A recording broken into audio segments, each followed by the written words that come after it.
Hello বন্ধুরা, কেমন আছেন আপনারা সবাই? আজ আমি আপনাদের দেখাবো রাতের আধারে ডিস্কোর ভিতরে কি হয়। পুরো ভিডিওটি দেখার জন্য আমার সাথেই থাকুন এবং আমার চ্যানেলটিকে সাবস্ক্রাইব করে দিন। আমি গতকাল রাত 12টার পরে ডিউটি শেষ করে বাসায় আসার জন্য যখন রওনা হই, তখন একটি সুন্দরী মেয়ে এসে আমার হাতে একটা খাম ধরিয়ে দেয়। তো আমি খামটা খুলে দেখি একটা ডিস্কোটেকার ঢোকার জন্য ফ্রি টিকিট। তো মনে মনে ভাবলাম জীবনে কখনোই ডিস্কোটেকার ভিতরে যাইনি, তো আজকে যেহেতু ফ্রি টিকিট পেয়েছি তো একটু ঘুরে আসি।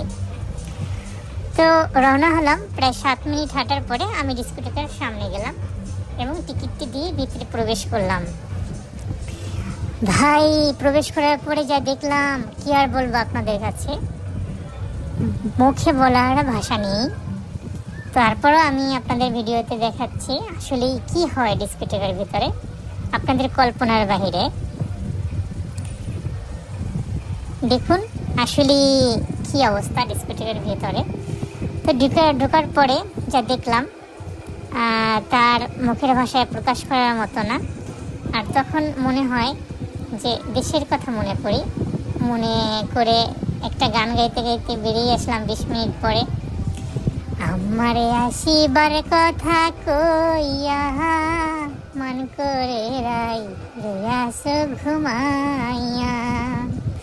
আমারে আসিবার কথা কইয়া মন করে রাই রইয়াছ ঘুমাইয়া।